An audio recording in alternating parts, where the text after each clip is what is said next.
जय हिंद दोस्तों, जय हिंद बच्चों।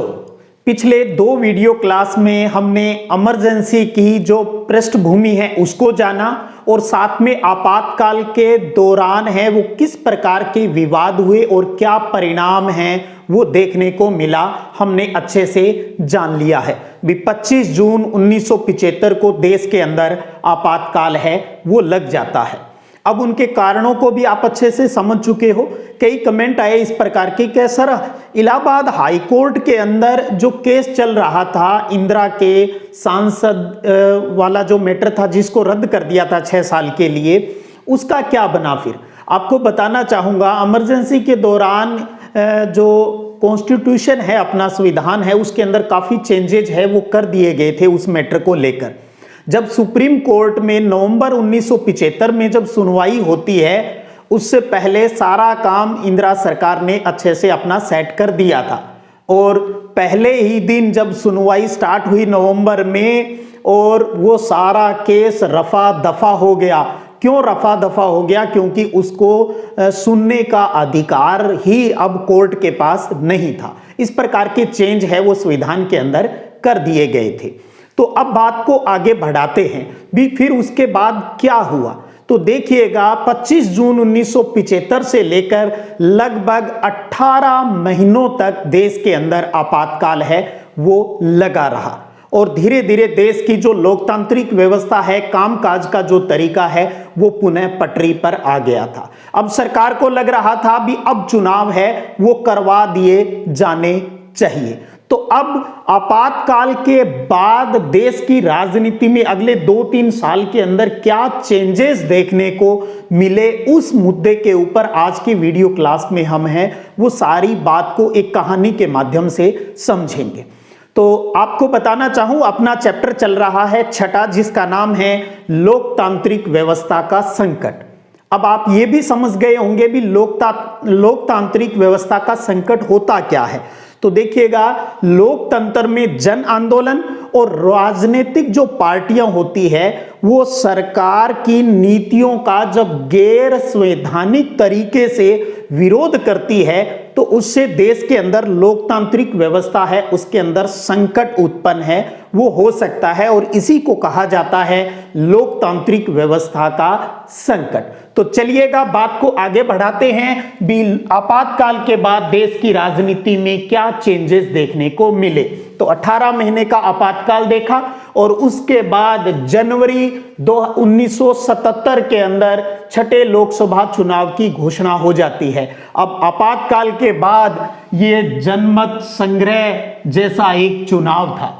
मार्च 1977 में इलेक्शन है वो होते हैं और उस टाइम कांग्रेस के विरोध में जितनी पार्टियां थी उन सब ने अपना एक संगठन भी बना लिया था।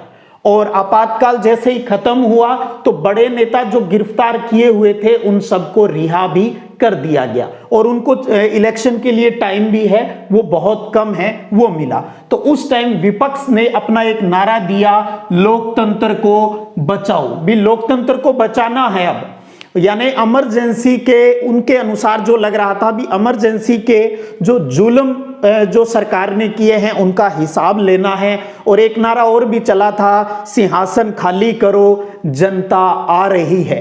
तो विपक्ष का नारा लोकतंत्र बचाओ और जेपी जयप्रकाश नारायण के नेतृत्व में विपक्षी पार्टियों ने मिलकर एक नई पार्टी का गठन किया और वो पार्टी थी जनता पार्टी। इसके साथ साथ कुछ कांग्रेस के जो आपातकाल के सिस्टम से जो नाराज थे वो भी जनता पार्टी से जुड़ गए और कुछ कांग्रेसी नेताओं ने अलग से अपनी पार्टी है वो बना ली। जैसे जगजीवन राम की बात करें, जगजीवन राम ने कांग्रेस फॉर डेमोक्रेसी नाम से अपनी एक अलग से पार्टी बनाई और आगे चलकर इसी कांग्रेस फॉर डेमोक्रेसी वाली जो पार्टी है उसने जनता पार्टी को अपना समर्थन है वो दे दिया था। तो जनता पार्टी गठन से एक फायदा ये मिला भी कि जितने भी गैर कांग्रेसी वोट है वो एक जगह पड़ जाएंगे और जिससे हम हैं वो जीत जाएंगे। और जनता के अंदर इंदिरा गांधी का उस टाइम विरोध भी था इमरजेंसी को लेकर। अब इसका रिजल्ट क्या रहा? तो देखिए, दो बड़ी पार्टियां, एक तरफ कांग्रेस और एक तरफ जनता पार्टी रही। तो सबसे पहले बात कर लेते हैं भी कांग्रेस क्या क्या हाल रहा इस 1977 के चुनाव में। तो पहली बार कांग्रेस पार्टी है वो लोकसभा का चुनाव हार गई। आजादी के बाद जितने लोकसभा के चुनाव हुए उसमें पहली बार इस छठे लोकसभा के अंदर कांग्रेस है वो हारती है और उसको 35% से भी कम वोट है वो मिलते हैं और कांग्रेस को टोटल 154 सीटें ही मिल पाती है, 154 सीटें। और इंदिरा गांधी, संजय गांधी, ये सब बड़े बड़े जो लीडर थे सब चुनाव है वो इसके अंदर हार गए थे। उत्तरी भारत में तो कांग्रेस बुरी तरह से पराजित हुई थी क्योंकि इमरजेंसी के दौरान चाहे झुग्गी झोपड़ियों का मैटर था, चाहे पुरुष नसबंदी का था, इन सब का खौफ है वो ज्यादा उत्तरी भारत में ही रहा था और लोगों ने बदला ले लिया। तो उत्तरी भारत में कांग्रेस बुरी तरह से हारी थी, अपनी लाज बचा पाई थी उस टाइम कांग्रेस दक्षिणी भारत के अंदर। और जनता पार्टी की बात करें तो अकेली जनता पार्टी को उस टाइम 295 सीटें मिली, 295 सीटें अकेली पार्टी को मिली। और जनता पार्टी के साथ कई अन्य क्षेत्रीय जो पार्टियां थी वो भी गठबंधन में थी। तो दोनों को मिलाकर अगर जनता पार्टी गठबंधन की बात करें तो इन्हें टोटल 330 सीटें हैं वो उस चुनाव के अंदर मिली।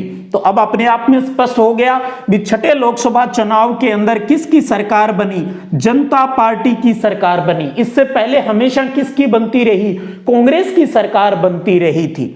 अब जनता पार्टी को बहुमत आ गया, इसे अपना प्राइम मिनिस्टर चुनना था। अब उस टाइम जो कद्दावर नेता थे, बात करें चाहे मोरारजी देसाई की बात करें, चौधरी चरण सिंह की बात करें, जगजीवन राम की बात करें, ये तीनों ही प्राइम मिनिस्टर बनने की दौड़ के अंदर शामिल थे। लेकिन लास्ट में जो जीत का श्रेय मिलता है वो मिलता है 81 साल के मोरारजी देसाई को। मोरारजी देसाई जो कांग्रेस से ही अलग होकर जनता पार्टी में आए थे और कहा जाता है और इंपॉर्टेंट क्वेश्चन के रूप में अक्सर बोर्ड परीक्षा में पूछा जाता है, पहले गैर कांग्रेसी प्रधानमंत्री कौन रहे, तो वो मोरारजी देसाई थे। पहले गैर कांग्रेसी प्रधानमंत्री मोरारजी देसाई। 1977 के अंदर जनता पार्टी की सरकार बनती है और प्राइम मिनिस्टर कौन बनते हैं, मोरारजी देसाई है वो प्राइम मिनिस्टर बनते हैं। अब मोरारजी देसाई जैसे ही देश के प्राइम मिनिस्टर बन गए, जनता पार्टी की सरकार आ गई, तो इनके अंदर जो एक टीस थी भी इमरजेंसी के दौरान इंदिरा ने क्या क्या किया उसका हमें जो बदला है वो लेना है। तो इन्होंने क्या किया, एक आयोग का गठन किया और वो आयोग है शाह आयोग। शाह आयोग और किसकी अध्यक्षता में किया ये ध्यान रखिए, ये भूतपूर्व चीफ जस्टिस रहे हैं जे.सी. शाह। तो जे.सी. शाह की अध्यक्षता के अंदर एक शाह आयोग का गठन किया गया और कब किया गया, मई 1977 के अंदर इस आयोग का गठन किया गया। अब अपने आप में बात आ जाती है भी शाह आयोग का गठन है वो क्यों किया गया, किन कारणों की वजह से किया गया। तो आपातकाल के समय की गई जो ज्यादतियां थी, गड़बड़ियां थी, उनकी जांच करने के लिए ही जे.सी. शाह आयोग का गठन है वो जनता पार्टी सरकार ने किया था। अब इसका निष्कर्ष की बात करें भी इसने अपनी क्या जांच की, क्या उनके ऊपर बात करें तो बताना चाहूंगा लगभग इन्होंने कहा जाता है भी 100 से अधिक बैठकें हैं वो की 48,000 कागजों को इन्होंने देखा जो कि आपातकाल से संबंधित थे। इंदिरा गांधी है वो खुद गवाह थी इस शाह आयोग में। तो इन्होंने 2 अंतरिम और तीसरी अंतिम रिपोर्ट है वो जनता पार्टी की सरकार को प्रस्तुत की थी और जनता पार्टी सरकार ने वो स्वीकार की और विचार विमर्श के लिए उसे संसद के अंदर भी रखा गया था। और शाह आयोग ने क्या क्या कहा, इन्होंने कहा भी आपातकाल के दौरान सरकारी मशीनरी का सरकार ने खुलकर इस्तेमाल किया था और नागरिक अधिकारों का है वो काफी उल्लंघन है वो किया गया था। तो ये अपने आप में एक इंपॉर्टेंट प्रश्न है भी शाह आयोग का गठन किसके लिए हुआ, तो आपातकाल के समय जो भी गड़बड़ियां हुई उनकी जांच के लिए किया गया। और क्या निष्कर्ष थे, 2 अंतरिम और एक तीसरी अंतिम रिपोर्ट है वो इसकी प्रस्तुत है वो की गई थी। बाद में कहा जाता है भी हाँ इंदिरा की सरकार आई तो इस सब को नष्ट है वो कर दिया गया था भी हाँ ये सारी जो रिपोर्ट वगैरह है वो सब गलत थी। तो अब चलिए वापस पहुंचते हैं मोरारजी देसाई पहले गैर कांग्रेसी प्राइम मिनिस्टर के पास। मोरारजी देसाई ने अपना काम करना स्टार्ट है वो कर दिया। अब चौधरी चरण सिंह और मोरारजी देसाई है, इनके बीच में थोड़ी तनातनी स्टार्ट हो जाती है, क्योंकि मोरारजी देसाई थोड़ा स्लो मोशन में काम कर रहे थे और चौधरी चरण सिंह चाहते थे भी आप है ना कोई भी डिसीजन ले वो सख्त डिसीजन है, यानी हार्ड डिसीजन आपको लेना चाहिए। तो इसकी वजह से चौधरी चरण सिंह और मोरारजी देसाई के बीच में तनाव हो जाता है। चौधरी चरण सिंह और एक आपको पता होगा जो इलाहाबाद केस में एक नाम आया था राजनारायण, वो राजनारायण जिन्होंने इंदिरा गांधी को चुनाव में हराया भी था। तो राजनारायण और इनको पार्टी से है वो निकाल दिया, और जैसे ही पार्टी से निकाला, कांग्रेस यही तो चाह रही थी, संजय गांधी ने उनसे संपर्क बढ़ाने का प्रयास किया और राजनारायण को आखिर में मना लिया भी आप अपनी पार्टी का जो समर्थन जो जनता पार्टी को दे रखा है उस समर्थन को आप वापस ले लीजिए। तो उन्होंने कहा फिर उससे क्या फायदा होगा, कि हम आपको समर्थन दे देंगे और चौधरी चरण सिंह को प्राइम मिनिस्टर है वो बना देंगे। और ऐसा ही हुआ, राजनारायण ने अपना जो समर्थन है वो वापस ले लिया और मोरारजी देसाई के खिलाफ अविश्वास प्रस्ताव आ गया जिसमें वो चित हो गए। तो इस प्रकार 18 महीने तक ही जो मोरारजी देसाई है वो देश के प्राइम मिनिस्टर है वो रह पाए। उसके बाद में प्राइम मिनिस्टर बनते हैं चरण सिंह, चौधरी चरण सिंह, और कांग्रेस पार्टी ने इन्हें समर्थन दिया था। अब इनको लग रहा था ठीक है भी अब सब कुछ सही चलेगा, लेकिन शायद कहीं ना कहीं ये भी राजनीति थी और थोड़े समय बाद ही कांग्रेस ने अपना समर्थन है वो चौधरी चरण सिंह से वापस ले लिया और इनकी सरकार भी गिर गई और देश के अंदर पहली बार मध्यावधि चुनाव यानी टाइम पूरा होने से पहले ही चुनाव की घोषणा है वो हो जाती है। और चौधरी चरण सिंह 4 महीने के आसपास ही देश के प्राइम मिनिस्टर रह पाए और कहा गया है भी ये पहले प्राइम मिनिस्टर है जो संसद में नहीं पहुंच पाई। तो जनता पार्टी के टाइम में 2 प्राइम मिनिस्टर हमने देखे, एक मोरारजी देसाई और दूसरा चरण सिंह। तो छठा जो लोकसभा का चुनाव है वो बहुत लंबे टाइम तक है वो नहीं चल पाया, 20-21 महीने तक ही ये सरकार चल पाई और मध्यावधि चुनाव की घोषणा हो जाती है। और मध्यावधि चुनाव की बात करें तो ये संपन्न हुए जनवरी 1980 के अंदर, यानी ये हो गया एक तरीके से 7वां लोकसभा चुनाव। और इसके अंदर कांग्रेस आई यानी इंदिरा, इनको सीट मिली 353 सीटें हैं वो इस चुनाव के अंदर मिली। थोड़ा सा यहां आपके जानकारी के लिए बता दूं, आपको याद होगा भी इससे पहले जिस पार्टी के अंदर कांग्रेस का जो नेतृत्व इंदिरा गांधी कर रही थी वो पार्टी थी कांग्रेस आर मतलब रिक्विजिनिस्ट आर शब्द का मतलब था। और इस चुनाव के अंदर पहली बार इस 7वें लोकसभा चुनाव में कांग्रेस आई यानी इंदिरा के नाम पर बनती है कांग्रेस आई और आज यही आगे चल रही है। तो इसके अंदर कांग्रेस आई यानी कांग्रेस इंदिरा ने जबरदस्त वापसी की, 1971 की जो लोकप्रियता थी वो वापस यहां पर प्राप्त की। इससे पहले के चुनाव की अगर हम बात करें 1971 में जब इंदिरा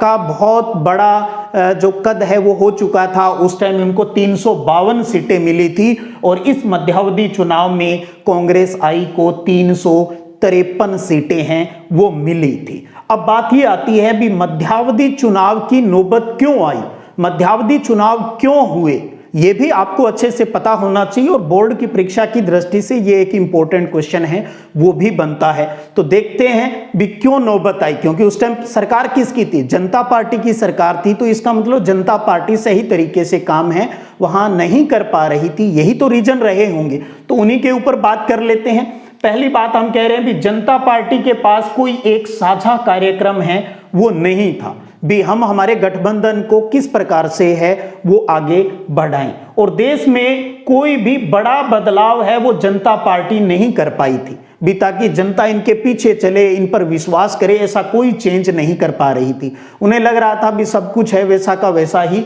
चल रहा है और इनके टाइम भी अपराध, महंगाई और भ्रष्टाचार है वो भी बढ़ते जा रहे थे।